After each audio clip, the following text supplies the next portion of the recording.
One vote one value for one man. ఇది మన democratic principal.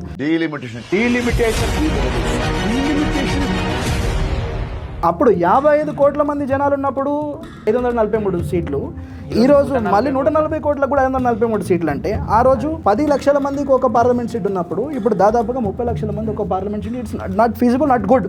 ఇక్కడ 2 ఆప్షన్స్. ఒకటేమో 50% మన అప్రిషియేషన్ చేయాలన్నా, కరెక్ట్. లేకపోతే ఉన్న సెన్సస్ ప్రకారం ఓన్లీ సెన్సస్ వచ్చిన డేటా ప్రకారం మనం చేయాలా. డేటా ప్రకారం చేస్తేనే మనం సీట్లు లూజ్ అవుతున్నాం. అవును, పక్క పోతున్నాయి. ఒక 5-6 సీట్లు మనకి ఎగిరిపోతున్నాయి. ఇప్పుడు అప్రిసియేషన్ చేస్తారేమో మళ్ళీ త్రూ జీడిపి చేయొచ్చు కదా, లేకపోతే ఇంకో రకంగా చేయొచ్చు కదా. ఇంకా మేము ఎక్కువ ట్యాక్స్ పేయర్స్, మేము వెల్త్ని క్రియేట్ చేస్తున్నాం. నార్త్ వాళ్ళు ఏం చేయట్లేరు. అజయ్, ఇప్పుడు మన ఇద్దరం కూడా మనం సౌత్ ఇండియాకి సంబంధించిన వ్యక్తులమే. మన ఇద్దరం కూడా ఇక్కడ హైదరాబాద్ ఉండడం, మనం we will also lose seats. 2 arguments మీరు చెప్పినట్టు. ఒకవేళ census based on 2017 or 2011 population ని ప్రామాణికంగా చూస్తే we will lose seats. We will gain seats only when we have more 850 things. And another argument you're talking about GDP and GSDP. దానికి ఎటువంటి constitutional backing లేదండి. నువ్వు 50% అప్రిషియేషన్ చేస్తే అక్కడ Bihar, UP ఒకేసారి వాళ్ళకి ఫుల్ మెజారిటీ వస్తుంది. సౌత్ వాళ్ళతో సంబంధం లేకుండా బీజేపీ ఇంకా 20 సంవత్సరాల పాటు, ఇంక 20 సంవత్సరాలు మేమే రూలింగ్లు ఉంటామని చెప్పి గంపా గుర్తుగా జరిగేది వాళ్ళు చేస్తున్నారని వాళ్ళు అదే బాధని ఇప్పుడు అదే నడుస్తుంది ఇప్పుడు బాధ. కరెక్ట్, కానీ అబద్ధం. You oppose for the sake of opposing అన్నట్టుగా, యూ నీడ్ అటెన్షన్ అన్నట్టుగా, under the leadership of the young and dynamic opposition leader Rahul Gandhi గారు, దీస్ థింగ్స్ ఆర్ హ్యాపెనింగ్. నమస్తే అందరికీ, వెల్కమ్ టు త్రికాల్ వాయిస్. నేను మీ అజయ్ కుమార్. సో మరికొత్త పాడ్కాస్ట్తో మనం ముందుకు వచ్చాం. మీరు చాలా హాట్ టాపిక్ మనం మాట్లాడబోతున్నాం, అదే డీలిమిటేషన్. మనందరూ తెలుసు, చాలా పార్లమెంట్లో హఠాత్తుగా డీలిమిటేషన్, ఉమెన్ రిజర్వేషన్ బిల్ తీసుకురావడం జరిగింది. అండ్ మొత్తం సెన్సేషన్ అయితే నడుస్తుంది. నార్త్ సౌత్ డివైడ్ అంటున్నారు. సౌత్కి మొత్తం ఏమంటారు నష్టం జరుగుతుంది, వీళ్ళు అన్యాయం చేస్తున్నారు. బీజేపీ ఒక కొత్త పాలిటిక్స్ తీసుకొస్తుంది. ఇంక 20 ఏళ్ల పాటు బీజేపీ రూలింగ్లో ఉండడానికి ఈ సౌత్ని తొక్కేసి వీళ్ళ వాయిస్ని సైలెంట్ చేద్దామని చెప్పి చేస్తుందని చెప్పేసి ఇట్లా రకరకాల నేరేటివ్స్ అయితే నడుస్తున్నాయి బయట. వాస్తవం ఏంది, ఇందులో అవాస్తవాలు ఏంటి, అండ్ అసలు ఆ డాక్యుమెంట్స్ ఏం చెప్తున్నాయి, వాళ్ళు ఇచ్చిన రిఫరెండం ఏం చెప్తుందని దీనిపైన చాలా డెప్త్గా, చాలా క్లియర్ అనాలిసిస్తో ఈరోజు మనం మాట్లాడబోతున్నాం. మన గెస్ట్ ఎవరో కాదు, policy researcher and political researcher కూడా, ఆకుల రిషికేష్ గారు. సో లెట్స్ వెల్కమ్ రిషికేష్ అన్న. నమస్కారం అన్న. హాయ్ అజయ్, బాగున్నారా? బాగున్నా. Thank you for inviting me. Very conventional topic. Good to see you after long time. Yeah, especial మిమ్మల్ని చూడడానికి మెయిన్ రీజన్ ఏంటంటే, మనం ఈ డీలిమిటేషన్ పైన మనం ఆల్రెడీ ఒకసారి సెషన్లో కూడా మనం పార్టిసిపేట్ చేసాం. Quite a few sessions there. So first మనం మాట్లాడితే ఈ నార్త్ సౌత్ డివైడ్ ఇవన్నీ ఓకే మనం మాట్లాడతాం ఎట్లా. బట్ బేసిక్గా చాలామంది జనాలకి ఏంటంటే డీలిమిటేషన్ అంటే ఏందో తెలియదు. ఎందుకంటే గత కొన్ని సంవత్సరాలు డీలిమిటేషన్ జరగలేదు ఇక్కడ దేశంలో. రైట్, మన తెలంగాణ జరిగింది, ఇవంతా స్టేట్స్ జరిగింది తప్ప ఓవరాల్గా పార్లమెంటరీ ఇవి బౌండరీస్ మొత్తం మార్చడం ఇదంతా చాలా కొత్తగా అనిపిస్తుంది కొత్త ప్రజలకు కూడా, జెన్జీ కూడా చాలా కొత్త. రైట్. సో బేసిక్గా అసలు డీలిమిటేషన్ అంటే ఏంది, దీని హిస్టరీ ఏంది? So first of all delimitation గురించి తెలియాలంటే డీలిమిటేషన్ చేసేటువంటి ప్రాసెస్ ఏంటి, దాని నుండి వచ్చేటువంటి అవుట్కమ్ గురించి అందరు కూడా ఒక అంచనా ఉండాలి. 1951 మన రాజ్యాంగ రచనలోనే, డాక్టర్ బిఆర్ అంబేద్కర్ వారి అధ్యక్షత జరిగినటువంటి ఆ రాజ్యాంగ రచనలోనే ఈ దేశంలో ఉన్నటువంటి అందరికీ, ప్రతి ఒక్కరికి, అంతకంటే ముందు కూడా చర్చలు జరిగినాయి. ఓన్లీ చదువుకున్న వాళ్ళకి మాత్రమే ఓటు హక్కు ఇద్దామా, లేకపోతే ఓన్లీ ప్రాపర్టీ ఓనర్స్కి మాత్రమే ఓటు హక్కు ఇద్దామా అనుకున్నప్పుడు మన డెమోక్రటిక్ ప్రిన్సిపల్స్లోనే ఇంబైబ్ చేసుకున్నటువంటి క్యారెక్టర్ ఏంటంటే ఎలక్టోరల్ ఈక్వాలిటీ అందరికీ ఉండాలి. అంటే మన universal adult franchise, adult suffrage అని అంటారు. ప్రతి ఒక్కరికి 18 సంవత్సరాలు నిండిన ప్రతి ఒక్కరికి, ఆడ మగ ఎటువంటి సెక్స్, రిలీజన్ ఎటువంటి డిస్క్రిపెన్సీ లేకుండా ప్రతి ఒక్కరికి కూడా ఈ దేశం ఓటు హక్కు ఇవ్వాలి. ఈ దేశ పౌరులే ఆ ధర్మాసనాన్ని, వాళ్ళ ప్రభుత్వాన్ని ఎన్నుకునేటువంటి, వాళ్ళ యొక్క రిప్రజెంటేటివ్ని ఎన్నుకునేటువంటి అవకాశం కల్పించాలి అని చెప్పి ఆలోచన వచ్చినప్పుడు వివిధ సంస్కరణలు, వివిధ ఆలోచనలు తీసుకొని వచ్చారు. దాంట్లో రాజ్యాంగంగా ముఖ్యంగా ఆర్టికల్ 81, 82.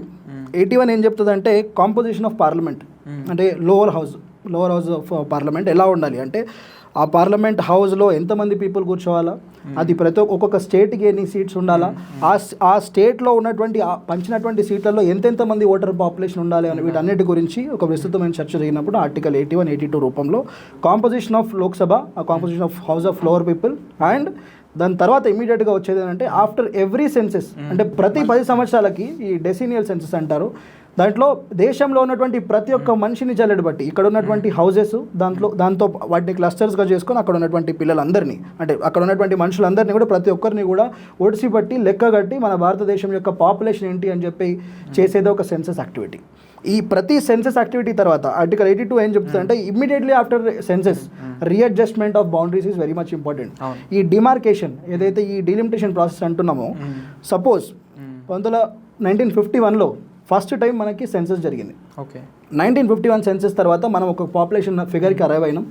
ఇమ్మీడియట్గా 1952లో ఒక అప్పటి సిట్టింగ్ జస్టిస్ వారి అధ్యక్షతన ఒక డీలిమిటేషన్ కమిషన్ వేశారు. ఆ డీలిమిటేషన్ కమిషన్ యొక్క బాధ్యతలు ఏంటంటే దేశంలో ఉన్నటువంటి ఆ సెన్సస్ రిపోర్ట్ ప్రకారం, ఎందుకంటే రాజ్యాంగంలోనే ఎస్సీస్కి ఎస్టీస్కి వాళ్ళకి రిజర్వేషన్స్ పొందుపరిచి ఉన్నాయి కాబట్టి డిమార్కేషన్ చేసి ఒక్కొక్క రాష్ట్రానికి ఎన్ని సీట్స్ ఇవ్వాలి. ఫస్ట్ ఆఫ్ ఆల్ సపోజ్ మన అప్పటి ఉమ్మడి ఆంధ్రప్రదేశ్ అనుకుంటే ఉమ్మడి ఆంధ్రప్రదేశ్కి ఎన్ని సీట్స్ ఇవ్వాలి, కేరళకి ఎన్ని ఇవ్వాలి, కర్ణాటకకి ఎన్ని ఇవ్వాలి, ఇట్లా ప్రతి రాష్ట్రానికి అప్పుడు ఉన్నటువంటి ప్రతి రాష్ట్రానికి ఎన్ని సీట్స్ పంచాలి. ఆ ఇచ్చిన సీట్లలో కూడా ఒక్కొక్క దగ్గర టెరిటోరియల్ కాన్స్టిట్యున్సీస్ అంటే సపోజ్ మన దగ్గర ఇప్పుడు మల్కాజ్గిరి ఒకటి, చేవెళ్ళ ఒకటి, ఇట్లా డిఫరెంట్ పార్లమెంటరీ కాన్స్టిట్యున్సీస్ ఉన్నాయి కదా, వీటన్నిటిని డిమార్కేట్ చేయడానికి ఒక కమిషన్ కావాలి, ఒక ఇండివిజువల్ జ్యుడిషియల్ కమిషన్ కావాలన్న ఉద్దేశంతో ఏర్పడింది ఈ డీలిమిటేషన్ కమిషన్. ఈ డీలిమిటేషన్ కమిషన్ ప్రతి సంవత్సరానికి ఒకసారి అది జరగాల్సిందే. యాక్చువల్ రాజ్యాంగం చెప్పిన దాని ప్రకారం ప్రతి 10 సంవత్సరాలకు ఒకసారి. 1951లో ఈ డీలిమిటేషన్ కమిషన్ వచ్చింది, 52లో దాని యొక్క తర్వాత డీలిమిటేషన్ చేయడం జరిగింది. తర్వాత 61లో సెన్సస్ తర్వాత 62లో మళ్ళీ చేశారు. 71లో మళ్ళీ చేసిన తర్వాత 71లో సెన్సస్ జరిగింది, 72లో డీలిమిటేషన్ కమిషన్ వేసిండు. ఈ టైంలో ఏం జరిగిందంటే మన దేశంలో ఎస్పెషల్గా అప్పటికే భారతదేశం ఒక 3 వార్స్లో పార్టిసిపేట్ చేస్తున్నది. అప్పటికే చైనాతో ఒక వార్ జరిగింది, దాని తర్వాత పాకిస్తాన్తో 2 వార్లు జరిగినాయి, ఒకటి మన బంగ్లాదేశ్తో లిబరేషన్ వార్ కూడా జరిగింది. కాబట్టి అప్పటికి భారతదేశంలో స్థితిగతులు కొంచెం డిటీరియర్డ్ అయినటువంటి పరిస్థితి. ఎందుకంటే మన ఫ్యామిలీ నియంత్రణ లేకపోవడం వల్ల చాలా యంగ్ పాపులేషన్ కంటిన్యూస్గా వస్తుండడం వల్ల అక్కడ ఉన్నటువంటి పీపుల్కి రిసోర్సెస్ని వెల్త్ని కరెక్ట్గా గవర్నమెంట్ పంచలేకపోతున్నాం అనేటువంటి, ఎందుకంటే ఫుడ్ కూడా గ్రీన్ రెవల్యూషన్ ఇవన్నీ మనం విన్నాం కదా, వీటన్నిటిలో ఇబ్బంది జరుగుతుందని చెప్పేసి అప్పుడు ఒక నిర్ణయం తీసుకున్నారు ఇందిరాగాంధీ గారు అప్పుడు ప్రైమ్ మినిస్టర్. ఏంటంటే because population control, first of all ఏ రాష్ట్రాలకు ఎన్నెన్ని సీట్లు పంచాలనేటువంటి మెయిన్ బేసిసే పాపులేషన్. ఈ పాపులేషన్ ప్రతి ఒక్క వ్యక్తికి నువ్వు ఓటు హక్కు కల్పించాలి, వారికి సమానమైన ఓటు హక్కు ఉండాలి. 1 vote 1 value ఫర్ 1 man, ఇది మన డెమోక్రటిక్ ప్రిన్సిపల్. అట్లాంటి ప్రతి ఒక్క మనిషికి మనం ఇలా ఓటు హక్కు కల్పించినప్పుడు ఈ ఓటు హక్కు పాపులేషన్ ద్వారా వస్తుంది కాబట్టి పాపులేషన్ని కంట్రోల్ చేయమని మనమే చెప్తున్నాం as a government, part of the national population control. దీనివల్ల హ్యూమన్ డెవలప్మెంట్ ఇండెక్స్ పెరుగుతుందనే ఒక ఉద్దేశంతో. కాబట్టి we should not discourage people. ఎందుకంటే యూ డెఫినెట్లీ నో, ఇప్పుడు నా భాగస్వామ్యం ఈ పార్లమెంట్లో ఎక్కువగా ఉంటుంది అనుకున్నప్పుడు నా రాష్ట్రానికి సర్టన్లీ నాకు ఒక బార్గెనింగ్ కెపాసిటీ ఎక్కువ ఉంటుంది, నాకు ఫండ్స్ ఎక్కువ తెచ్చుకోవడానికి అవకాశం ఉంటుంది. సో ఎవ్రీ స్టేట్ వాళ్ళ సొంత లాభాల కోసం ఏం చేస్తారు, నా పాపులేషన్ నేను ఇంటాక్ట్గా ఉంచుకుంటాను, ఇన్ఫాక్ట్ పెంచుకుంటాను, so that I will get more parliament seats అనే ఒక కాన్సెప్ట్లో నువ్వు ఉంటావు. కాబట్టి అట్లా డిస్కరేజ్ చేయొద్దు, population control is something very much important today అని ఆ రోజు భావించి ఏం చేశారంటే 1976లో 42వ రాజ్యాంగ సవరణ ద్వారా ఈ ఫ్యామిలీ ప్లానింగ్ అప్పటికే ఇంప్లిమెంట్ అయిపోయింది. 1971లో ఒక ట్రెండ్ చూసిర్రు, ఒక పాపులేషన్ ఇస్ గెటింగ్ డిటీరియేటెడ్ కాబట్టి ఓకే ఎవ్రీవన్ ఎంకరేజ్ చేయాలని చెప్పేసి ఒక 25 సంవత్సరాల పాటు ఈ డీలిమిటేషన్ చేయం. యాక్చువల్ రాజ్యాంగం ఏం చెప్పింది, 10 సంవత్సరాలకు ఒకసారి సెన్సస్ జరగాలి, ఇమీడియట్గా డీలిమిటేషన్ జరగాలి. కానీ అక్కడ ఫస్ట్ టైం 1971లో 25 years పాటు ఈ డీలిమిటేషన్ ప్రాసెస్ని మనము ఫ్రీజ్ చేస్తున్నాం. 1951లో ఫస్ట్ మన పార్లమెంట్ యొక్క సంఖ్య 489, దాని తర్వాత 494 61లో, దాని తర్వాత 1971లో ఇట్ హస్ కమ్ టు 543. ఈ 543 అనే నెంబర్ కూడా ఏంటంటే రాజ్యాంగంలో చెప్తుంది, ఆర్టికల్ 81 సబ్ క్లాజ్ 1లో 1A చెప్తుంది ఏంటంటే పూర్తి parliament composition, lower house composition 550 seats కంటే ఎక్కువగా ఉండదు, 550 సీట్లు మాత్రమే ఉండాలి. దాంట్లో 530 సీట్లు స్టేట్స్ నుండి వస్తాయి, ఒక 20 సీట్లు యూనియన్ టెరిటరీస్ నుండి వస్తాయి. సో ఇది యాక్చువల్ కాంపోజిషన్. కాబట్టి 543 దగ్గర మనం ఉన్నాం, సెటిల్ అయి ఉన్నాం. 25 years ఫ్రీజ్ బికాజ్ పాపులేషన్ కంట్రోల్ని ఎన్హాన్స్ చేసినాం కాబట్టి వాళ్ళకి నేచురల్గా ఒక అడ్వాంటేజ్ ఇద్దామని చెప్పేసి. సో తర్వాత 81లో 91లో కూడా సెన్సస్ జరిగాయి. కాకపోతే అక్కడ మళ్ళీ సీట్స్ పెంచడం కానీ ఇట్లాంటివి ఏం చేయకుండా 1971లో ఏదైతే సీట్స్ ఫ్రీజింగ్ జరిగిందో 543 సీట్లు ఒక్కొక్క రాష్ట్రానికి, ఒక్కొక్క సపోజ్ మన ఆంధ్రప్రదేశ్ రాష్ట్రానికి 42 సీట్లు, ఉత్తరప్రదేశ్ రాష్ట్రానికి 80 సీట్లు ఇలా పంచారు. కాబట్టి వీటిలోనే పాపులేషన్ని మళ్ళీ మీరు డిమార్కేట్ చేసుకోండి. లెట్స్ సే సపోజ్ మల్కాజ్గిరిలో చూద్దాం. మల్కాజ్గిరిలో 2009 పార్లమెంట్ ఎలక్షన్స్ అనుకుంటే లాస్ట్ అప్పుడే జరిగింది కాబట్టి డెలిమిటేషన్ 2009లో 18 లక్షల మంది ఉండే. 18 lakhs ఎలక్టరేట్ మొత్తం కలిపి మల్కాజ్గిరి పార్లమెంట్లో ఉంటే ఈరోజు 38 లక్షలు ఉన్నారు. దాదాపుగా 2% పెరిగారు. ఈ తెలంగాణ ఉద్యమం కారణంగా అక్కడ నుండి పీపుల్ ఇక్కడ షిఫ్ట్ అయ్యి, లేకపోతే ర్యాపిడ్ అర్బనైజేషన్ అయ్యి వేరే డిస్ట్రిక్ట్స్ నుండి వచ్చేసి ఇది హైదరాబాద్ విసినిటీలో ఉంటుంది, ఎక్స్టర్నల్ బార్డర్స్లో ఉంటుంది. కాబట్టి ఇట్లా ప్రతి కాన్స్టిట్యున్సీకి కూడా న్యాచురల్గా మీకు పాపులేషన్ ఎప్పటికప్పుడు పెరుగుతూ పోతూ ఉంటుంది. మరి ఈ పెరిగిన పాపులేషన్ డీకంజెస్ట్ చేసుకొని, బికాస్ రిప్రజెంటేటివ్ ఒక్కడే, 40 లక్షల మందికి ఒక్కటే రిప్రజెంటేటివ్ ఉంటే you will certainly miss transparency and accountability and governance will also be disable. కాబట్టి ఇదంతా చేరుగా తీసుకురావాలని చెప్పి ఏం చేశారంటే ఎప్పటికప్పుడు delimitation, also the number of seats are freezed, మీరు డీలిమిట్ చేసుకోండి, కొత్త బౌండరీస్ని సాచురేట్ చేసుకోండి, సో దాట్ అక్కడ తక్కువ పీపుల్కి వచ్చే అవకాశం ఉంటుంది. మిగతా వాళ్ళని పక్క కాన్స్టిట్యున్సీకి రీఅడ్జస్ట్ చేసుకోవడం, రీఅడ్జస్ట్మెంట్ అంటారు నీకు కాన్స్టిట్యూషన్లో పెట్టిన పదం రీఅడ్జస్ట్మెంట్. సో అలా జరుగుతూ వచ్చింది 1971 వరకు. దాని తర్వాత ఫ్రీజ్ జరిగింది. 2001లో మళ్ళీ it has come to the table. ఒక 2001లో మళ్ళీ చేయాల్సిన పరిస్థితి వచ్చింది. అప్పుడు అటల్ బిహారీ వాజ్పేయి గారు పవర్లో ఉన్నారు. అండ్ అప్పటికే మనం 25 సంవత్సరాల పాటు డిస్కరేజ్ చేయొద్దని అనుకున్నప్పటికీ కూడా సస్టైనబుల్ రిజల్ట్స్ చూడలేదు, అంటే కావాల్సినట్టు రిజల్ట్స్ చూడలేదు. ఓకే, దీన్ని ఇంకొంచెం ఒక 25 సంవత్సరాలు పొడిగించాలని చెప్పేసి ఒక ఆస్క్ వచ్చినప్పుడు, రిక్వైర్మెంట్ వచ్చినప్పుడు certainly they pursued. They said okay, ఇంకో 25 సంవత్సరాలు చూద్దాం. By then it is expected that the population gets normalize, అంటే across the country, across the states, so that దాని తర్వాత మనం డీలిమిటేట్ చేసుకోవచ్చు. Delimitation is very much important. అంటే నెంబర్ ఆఫ్ సీట్స్ కూడా వెరీ మచ్ ఇంపార్టెంట్. ఎందుకంటే అప్పుడు 55 కోట్ల మంది జనాలు ఉన్నప్పుడు మీకు అదే 543 సీట్లు, ఈరోజు మళ్ళీ 140 కోట్లకు కూడా 543 సీట్లు. అంటే ఆ రోజు 10 లక్షల మందికి ఒక పార్లమెంట్ సీట్ ఉన్నప్పుడు ఇప్పుడు దాదాపుగా 30 లక్షల మంది ఒక parliament seat. It's not feasible, not good. ఇంకోటి నీకు పార్లమెంట్ ప్రొవిజన్ ఉంది, నీ కాన్స్టిట్యూషన్ ప్రొవిజన్ ఉంది. When you can enhance it, when you can bring more member of parliaments. See end of the day member of parliament అంటే is an representative for the people. గ్రౌండ్లో ఉన్న people యొక్క తన యొక్క ఆలోచనలను ఎగ్జిక్యూట్ చేసేవాడు, తన యొక్క ప్రతిబింబించేవాడు అనుకోవచ్చు. ఎందుకంటే అందరూ పార్లమెంట్కి వెళ్ళలేరు కాబట్టి, అందరూ అసెంబ్లీకి వెళ్ళలేరు కాబట్టి, ఇక్కడ ఉన్నటువంటి వాళ్ళ నాయకుడు మా యొక్క ఆలోచనలను అక్కడ ప్రతిబింబిస్తాడనే ఉద్దేశంతోనే వాళ్ళు ఓట్ చేస్తారు. కాబట్టి ఈ 40 లక్షల మందికి ఓట్ చేయడం అనేది certainly it's not a good thing. ప్రపంచంలో ఇంకెక్కడ కూడా లేదు. కేవలం 40 కోట్ల జనాభా ఉన్నటువంటి అమెరికాలో దాదాపు 485 సీట్స్ ఉంటాయి. అదే ఇక్కడ 140 కోట్ల జనాభాకి 543 సీట్లు అంటే it's not a feasible thing. కాబట్టి when you have a provision and when it is due, because 50 years నుండి మనం చేయట్లేదు కాబట్టి గవర్నమెంట్కి ఇప్పుడు 2026లో చేయాలని రాజ్యాంగంగా ఇట్స్ ఎ కాన్స్టిట్యూషనల్ మ్యాండేట్. కాబట్టి it is the time you have suppose to do, and that's why the government is in a process to implement it.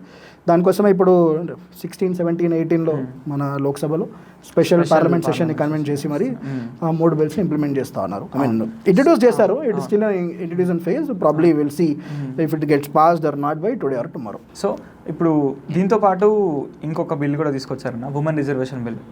అంటే మనం ముందు మాట్లాడదాం, తర్వాత నార్త్ సౌత్ డివైడ్ ఇదంతా మనం మాట్లాడదాం డీలిమిటేషన్ గురించి. కానీ స్పెసిఫిక్ ఇప్పుడు సెకండ్ క్వశ్చన్ నేను ఎందుకు ఇది అడగాలనుకుంటున్నాను మిమ్మల్ని అని అంటే, ఉమెన్ రిజర్వేషన్ బిల్ అనేది ఆల్రెడీ 2023లో కరెక్ట్ వచ్చింది. అది 2/3 మెజారిటీతో వచ్చేసింది, అయిపోయింది. రైట్. సో మళ్ళీ కొత్తగా ఇప్పుడు ఎందుకు అది లైమ్లైట్లోకి వస్తుంది? దానికి దీనికి ఎందుకు లింక్ పెడుతున్నారు ప్రతిసారి? ఓకే, ఎందుకంటే ఈ ఉమెన్ రిజర్వేషన్కి దీనికి ఏం సంబంధం అంటే బయట మాట్లాడుతున్నారు, దీనికి ఎందుకు లింక్ చేయాల్సి వస్తుంది, వీళ్ళు కావాలని మోదీ ఇట్లా చేస్తున్నాడు ఇది అని వాస్తవానికి అట్లే అనిపిస్తుంది జనాలకు కూడా. సో దానికి మీరు ఏమంటారు? అదే ఏమంటున్నారంటే బ్యాక్ స్టేజ్లో ఉమెన్ రిజర్వేషన్ బిల్ని ముందు పెట్టి బ్యాక్ స్టేజ్లో డెలిమిటేషన్ కమిషన్, మన డెలిమిటేషన్ ప్రాసెస్ని కూడా అప్రూవ్ చేయించుకుందామని చూస్తున్నారని చర్చ జరుగుతుంది.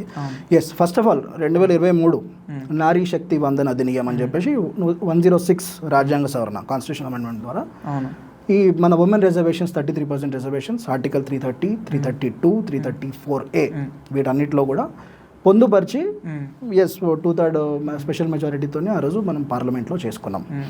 బట్ అక్కడ ఒక క్లాజ్ పెట్టుకోవడం ఏం జరిగిందంటే 2026 తర్వాత జరగబోయేటువంటి మొదటి సెన్సెస్, ఆ సెన్సెస్ నుండి వచ్చినటువంటి అవుట్కమ్స్ నుండి రిజర్వేషన్స్ని, ఎందుకంటే 33% రిజర్వేషన్ ఇస్తే సరిపోదు, ఈ ఉన్న పూర్తి సీట్లలో సపోజ్ 543 సీట్లు అనుకుంటే వీటిల్లో ఇవ్వాల్సిన ఆ 180 సీట్లు ఏంటో కూడా మనం సెట్ చేసుకోవాలి. అది కాబట్టి దానికి డిలిమిటేషన్ అవసరం. డిలిమిటేషన్ జరగాలి, డిలిమిటేషన్ కమిషన్ జరగాలి. కాబట్టి డిలిమిటేషన్కి మళ్ళీ ఏంటి రాజ్యాంగంలో చెప్తుంది, unit census first, immediately after census adjustment జరగాలి. కాబట్టి డిలిమిటేషన్ కమిషన్ రావాలి. కాబట్టి 2026లో the actual idea was to 26 తర్వాత జరిగేటువంటి ఫస్ట్ సెన్సెస్ తర్వాత ఫస్ట్ డిలిమిటేషన్ తర్వాత దీని ఇంప్లిమెంటేషన్ జరగాలి అని చెప్పేసి అప్పుడు ఆ రోజు క్లాజ్ పెట్టడం జరిగింది.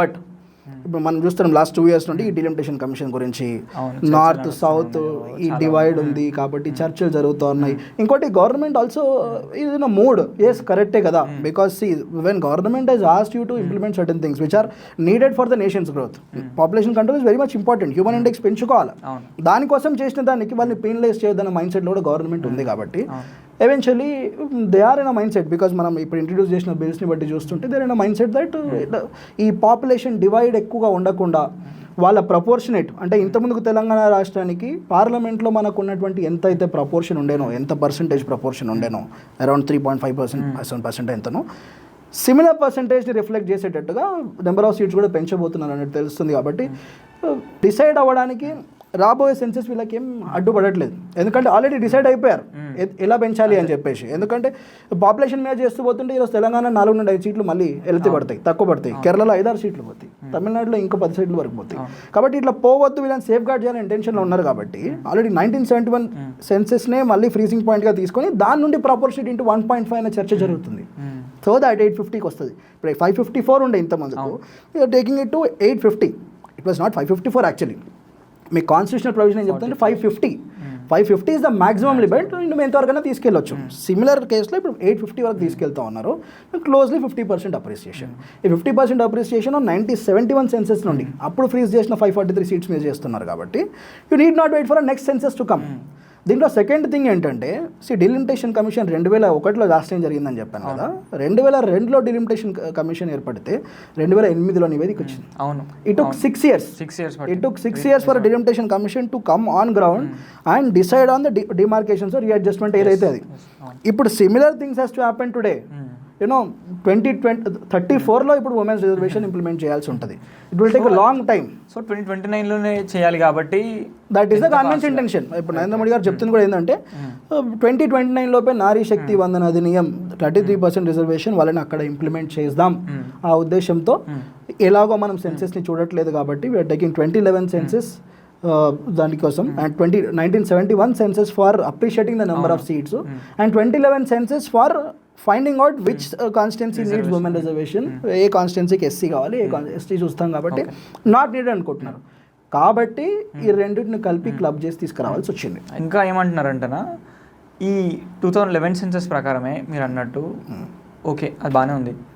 ఇప్పుడు ఉన్న 543 సీట్స్లోనే ఉమెన్ రిజర్వేషన్ పెట్టవచ్చు కదా, ఎందుకు 850 పెట్టాలి, దాన్నే కంటిన్యూ చేయొచ్చు కదా అనే మేజర్ వాదన ఇది. మనం ఇందాక అనుకున్నాం, reservations is an idea. Government already 2023లో ఉండే పర్స్యూ చేసింది, ఫైన్.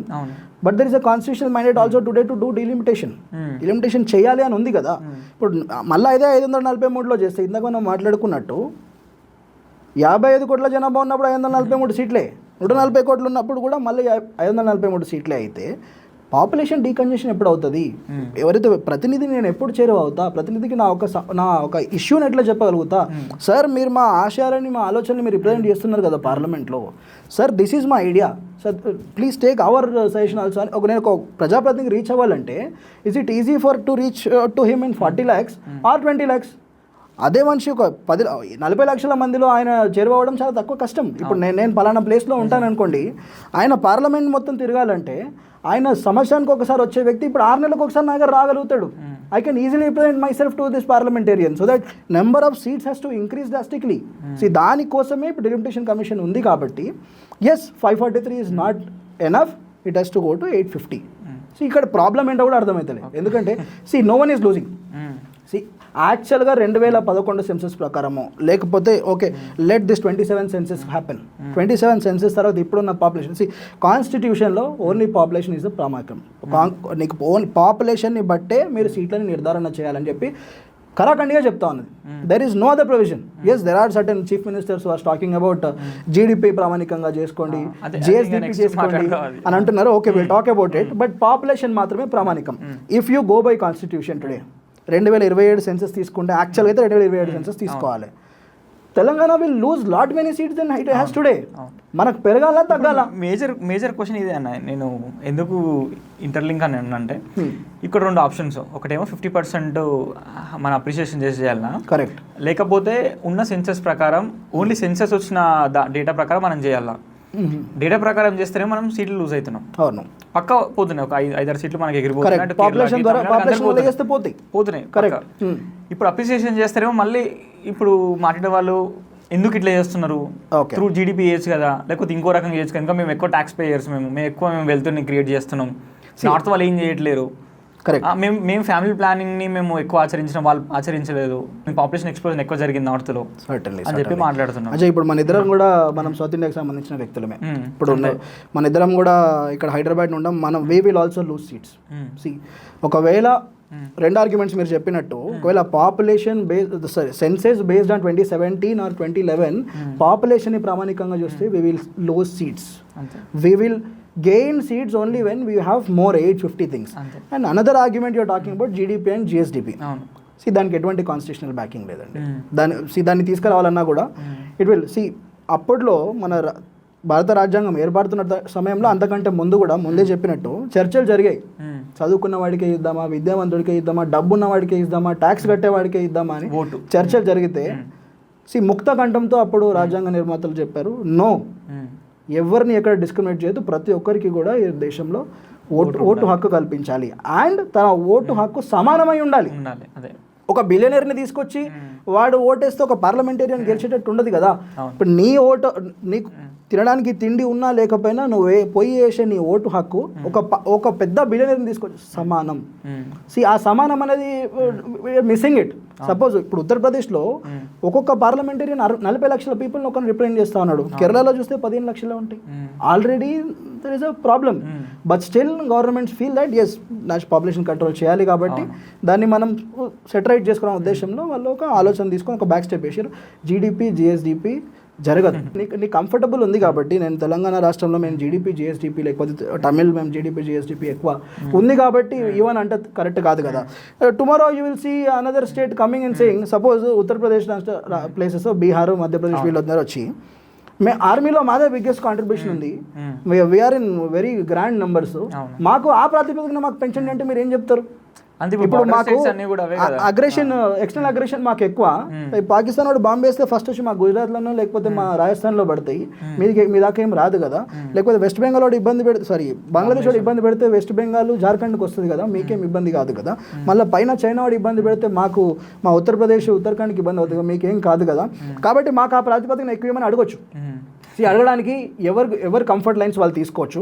బట్ జీడిపి, జిఎస్డిపి అనేది ప్రామాణికం కాదు.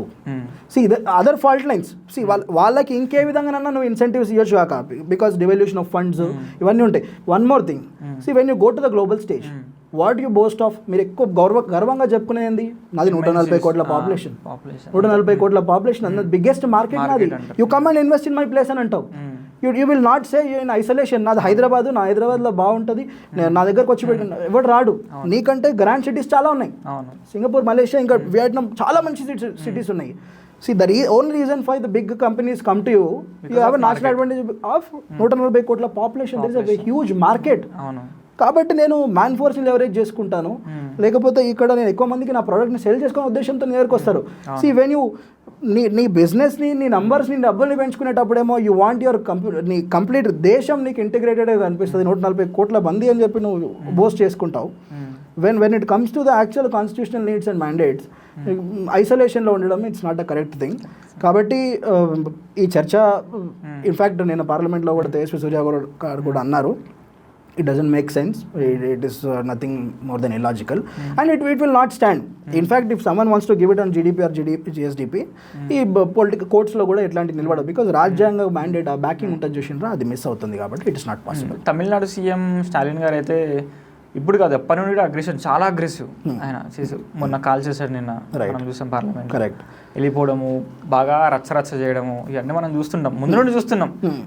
డీలిమిటేషన్ విషయంలో ఎందుకు స్పెషల్ తమిళనాడు ఎందుకంత స్పెషల్గా ఫోకస్ చేస్తుంది? దాదాపుగా 2 సంవత్సరాల నుంచి కూడా డీలిమిటేషన్ కమిషన్ పైన వీళ్ళు రౌండ్ టేబుల్ సమావేశాలు పెట్టుకోవడం, ప్లస్ ఎంకే స్టాలిన్ కూడా ఇన్వైట్ చేసి అందరినీ పిలవడం, చర్చ జరుగుతూ ఉన్నది.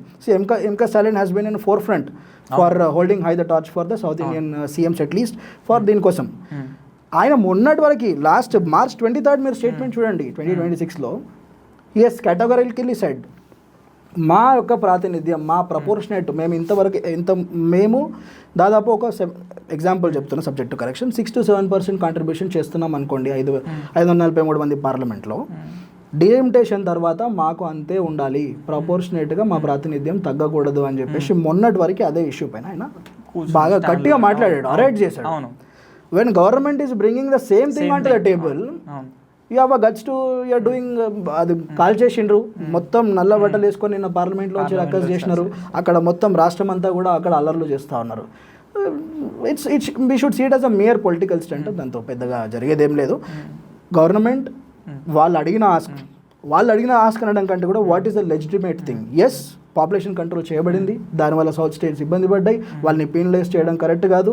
కాబట్టి పాపులేషన్ కంట్రోల్ ప్రొవిజన్స్ తీసుకునే ముందే 1971 ఆ టైంలోనే ఏ సీట్ ప్రపోర్షన్ అయితే ఉందో దాని ప్రపోర్షనేట్గానే చేయాలి. కాకపోతే నెంబర్ ఆఫ్ సీట్స్ పెంచుతున్నాం కాబట్టి సేమ్ ఇంటూ 0.5 అందరికీ చేసి యాడ్ చేసి పెట్టేస్తున్నారు. కాబట్టి now Tamil Nadu is gaining despite losing. If you are supposed to do it on 2011 and 2027 census, the number of seats will decrease drastically. దాదాపు 7 to 8 సీట్స్ డిక్రీజ్ అయ్యే పరిస్థితి ఉండే. Now if it is 40 for you, ఇప్పుడు 60 అవగాబోతుంది. కాబట్టి your representation has increased and percentage proportion will certainly remain same. కాబట్టి no need to worry, it's just a political. See మన పార్లమెంట్లో nowadays it's a very normal thing. మనం కూడా పార్లమెంట్కి వెళ్ళినప్పుడు కూడా చూసినాము, ఎక్కడ ఏ బిల్ తీసుకొని వచ్చినా, even if it is for the good of the people or bad of the people, only thing is you oppose for the sake of opposing అన్నట్టుగా, యూ నీడ్ అటెన్షన్ అన్నట్టుగా, under the leadership of the young and dynamic opposition leader Rahul Gandhi గారు, these things are happening. So అన్న, ఇప్పుడు జనరల్గా మనకు delimitation అనేసరికి పూర్తిగా opposition వాళ్ళు అనడం కామనే, కానీ సోషల్ మీడియా నేరేటివ్స్ కానీ మన సీఎం గారు కూడా మన స్పెషల్గా మాట్లాడారు. సో జీడిపి పరంగానే మనం చేయాలి అని చెప్పేసి రకరకాల వాదనలు చేశారు. కరెక్ట్, పార్లమెంట్లో కొట్టారు. కానీ మేజర్ థింగ్ ఏంటంటే ఇప్పుడు ఇన్ కేసు జీడిపి పరంగానే మనం అది చేయాలి అంటే మన స్టేట్ పరంగా కూడా చాలా రకాల థింగ్స్ ఉన్నాయి, మార్పులు చేర్పులు చేయడానికి ఉంటుంది. కరెక్ట్. సో ఆ విషయంలో వస్తే రేవంత్ రెడ్డి గారు మాట్లాడిన మాటలు కరెక్టేనా? కరెక్ట్ అనేది పక్కకు పెడితే జస్ట్ పెద్ద టైం ఏం పట్టలేదు, ఒక 4 months ముందే జరిగింది. డిసెంబర్లో మన జిహెచ్ఎంసీ ప్రాంతానికి కూడా డిలిమిటేషన్ జరిగింది. అవునవును, కరెక్ట్. మొన్ననే 150 వార్డ్స్ ఉంటే 300 చేశారు. ఎవరైనా అపోజ్ చేసి ఉంటే 543 ఉంచండి, 850 వద్దని చెప్పి మీరు అంటున్నారు కదా. ఎవరైనా అపోజ్ చేసి ఉంటే 150 ఉంచండి, 300 చేయొద్దని చెప్పేసి there is no point in it. ఎందుకంటే రెండో విషయము, మీరు అంటున్నారు జీడిపి, జిఎస్డిపి. ఇప్పుడు ఈ జిహెచ్ఎంసీ ప్రాంతంలో డిలిమిటేషన్ చేసినారు కదా మీరు. మనకు న్యాచురల్గా తెలుసు, అత్యధిక మనకు డబ్బులు వచ్చేటువంటి ప్రాంతం ఏదైనా షేర్లింగంపల్లి మున్సిపల్ కార్పొరేషన్. అక్కడ ఆ ప్రాంతంలో ఉన్నటువంటి వార్డ్స్ నుండి ఎక్కువ డబ్బులు వస్తాయి. Every one knows it. In fact మన ఈస్ట్ ఉన్నది, మన ఓల్డ్ సిటీలో అయితే ఏముండదు, ఆల్మోస్ట్ శూన్యం. కాబట్టి మరి అట్లాంటప్పుడు మీరు ఉన్న సీట్లన్నీ అక్కడనే చేసేసి ఇక్కడ కంప్లీట్ ఓల్డ్ సిటీని కలిపి ఒక వార్డ్ అని చేసి ఉంటే బాగుంటుండే కదా. మరి జీడిపి లెవెల్స్లో చూస్తే ఇక్కడ ఈస్ట్ ఆఫ్ హైదరాబాద్లో ఒక కాన్స్టిట్యున్సీ మొత్తం ఒక వార్డ్ చేస్తే అయిపోతుంది. ఇక్కడ డబ్బు రాదు కదా. ఇక్కడ మీరు ఓన్లీ జీడిపి లెవెల్లో చూడాలంటే ఎక్కడ నుండి ట్యాక్స్ కలెక్షన్ ఎక్కువ జరుగుతుంది, అక్కడ పెద్ద పెద్ద హై రైజ్ టవర్స్ అవుతున్నాయి, పెద్ద పెద్ద కన్స్ట్రక్షన్స్ అవుతున్నాయి. పర్ సేఫ్టీ మీకు పేమెంట్ వస్తుంది కదా. మీకు మొత్తం హెచ్ఎండిఏ మొత్తం డబ్బులంతా వాటి నుండే వస్తున్నాయి కదా. అప్పుడు నేను ఓన్లీ అక్కడ చేస్తా అంటే would it make any sense? Absolutely not. ఎందుకంటే డబ్బులు, GDP, tax collection, GST collections ప్రామాణికం కాదు. You do it on basis of population only. In fact delimitation of wards rule number 5 also talks about it that population parity has to be followed as far as possible. +5% దాటకుండా మీరు population ప్యారిటీని వాడి మాత్రమే మీరు చేయాలి. Same is the case with the national delimitation process also. Delimitation commission కూడా అదే చెప్తుంది, దానికోసం ఉన్నటువంటి రాజ్యాంగ బ్యాకింగ్ కూడా అదే చెప్తుంది. జీడిపీలు, జిఎస్డిపిలు డబ్బులు ఎవరు కడతారు? అట్లంటే మన తెలంగాణకు వచ్చేసి మన తెలంగాణకు రేపు 26 సీట్లు అవుతాయి కదా. అవును. మల్కాజ్గిరి పార్లమెంట్ని 7 చేసేయండి, రంగారెడ్డి చేవెళ్ళని ఇంకో 3 చేసేయండి, అటు ఆదిలాబాద్ అవన్నీ ఒకటే ఉంచేయండి. ఒకటి కూడా ఉంచుతారు, అది కూడా తీసేసుకుంటే ఇక్కడ అక్కడ డబ్బులు రావు కదా. ఆసిఫాబాదు అట్లాంటి ప్రాంతాల్లో అవి మొత్తం గోండుగూడాలు ఉంటాయి, అక్కడ చెంచులు, గోండుగూడాలు, అక్కడ డబ్బులు ఉండవు. మరి వాళ్ళ నుండి ఏం పేమెంట్స్ రావు, మనమే అక్కడ డబ్బులు కట్టి మనం చేయాలి. కాబట్టి అక్కడ పార్లమెంట్ సీట్ ఇవ్వకుండా ఓన్లీ ఇక్కడే పెట్టుకోండి, which doesn't make sense. It will not at all make sense. Every person who's there in this nation, ప్రతి ఒక్కరికి తమ యొక్క ప్రాథమిక హక్కు ఓటు. ఆ vote universal adult suffrage franchise, అది రాజ్యాంగం కల్పించిన హక్కు. It's our principle, democratic principle. నీకు ఎన్నుకోబడినటువంటి ప్రభుత్వాలు వాళ్ళకి ఎన్ష్యూర్ చేయాల్సింది ఆ ఓటు హక్కుని. దాన్ని కలరాసేటువంటి హక్కు దమ్ము ఎవరికి లేదు. అది దట్ టు అన్న జీడిపి లెవెల్స్ అంటే it is completely illogical. Suddenly ఎవరు కూడా దాన్ని అప్రిషియేట్ చేయట్లేరు, చేయరు కూడా. అయితే నాకు ఇంకో క్వశ్చన్ వస్తుంది, ఇంత లాజిక్గా ఉన్నా కూడా మీరు చెప్పినంత లాజికే ఉంది. కరెక్ట్. ఈ విషయంలో ఎందుకు అంత నెగిటివిటీ స్ప్రెడ్ అవుతుంది బయట? ఈ విషయం తెలియదా, లేకపోతే నిజంగా నష్టపోతున్నామా, లేకపోతే దీని వెనక ఏమైనా బీజేపీ ఏమైనా కుట్ర చేస్తుందా అనేది పెద్ద క్వశ్చన్ ఇక్కడ. ఇప్పుడు మనకు కళ్ళకు కట్టినట్టుగానే కనబడుతూ ఉన్నది, దీంట్లో కుట్ర అంటూ ఏం లేదు. నీకు 800 సీట్లు పెంచు 550 ఉండే 850 చేస్తున్నాం. It is there in the bill. Sansad పోర్టల్కి వెళ్ళొచ్చు, మీరు బిల్స్ లేడు, పేపర్స్ లేడు ఉన్న table and introduction of the bills download చేసుకుంటే కనబడుతుంది 850 బిల్లులు, 850 సీట్లు ఇప్పుడు గవర్నమెంట్ ఎన్హాన్స్ చేస్తుంది. ఉన్న డౌట్ అలా ఏంటంటే ఈ 850ని మీరు ఎలా ప్రతి రాష్ట్రానికి పంచబోతా ఉన్నారు, because which is not explicitly mention on the bill.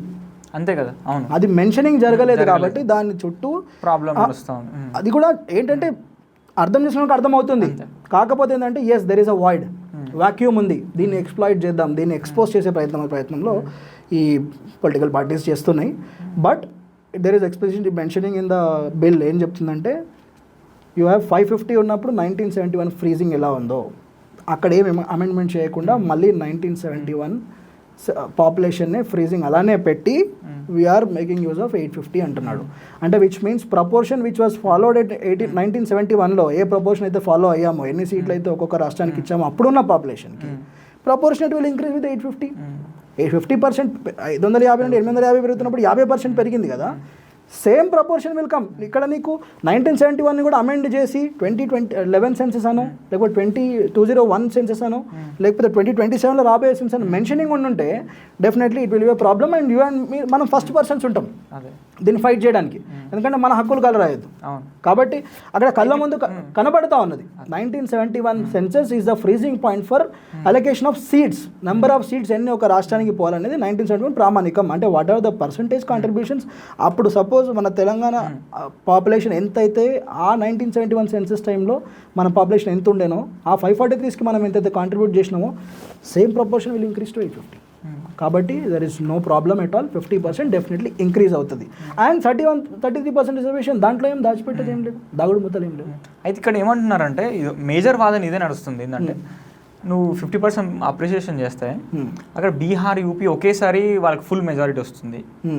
South వీళ్ళ అసలు అంటే సౌత్ వాళ్ళతో సంబంధం లేకుండా బీజేపీ ఇంకా 20 సంవత్సరాల పాటు, ఇంక 20 సంవత్సరాలు మేమే రూలింగ్లు ఉంటామని చెప్పి గంపా గుర్తుగా వాళ్ళు చేస్తున్నారని వాళ్ళు అదే వాదన, ఇప్పుడు అదే నడుస్తుంది ఇప్పుడు వాదన. కరెక్ట్, కానీ అబద్ధం. కానీ సౌత్ మీరు అబద్ధం అంటున్నారు, బట్ ఏంటంటే నరేటివ్ సౌత్కి మమ్మల్ని సైలెంట్, మా వాయిసెస్ మొత్తం సైలెంట్ చేసేస్తున్నారు.